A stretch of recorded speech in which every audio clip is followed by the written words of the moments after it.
Posibleng gamitin umano sa reclamation at konstruksyon ng artificial islands ang ginagawang paninira at pag-harvest ng coral reef sa ilang bahagi ng West Philippine Sea.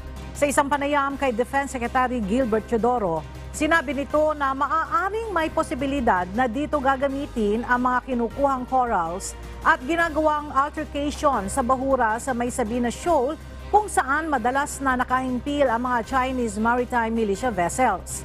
Gayunman, sinabi ng Defense Secretary na kailangan pa rin itong i-validate dahil ang paninira ng maritime life ay isang paglabag sa international treaty. Kaugnay nito, nakikipag-ugnayan na sa Department of Foreign Affairs ang DND para sa kaukulang hakbang kaugnay sa nasabing issue.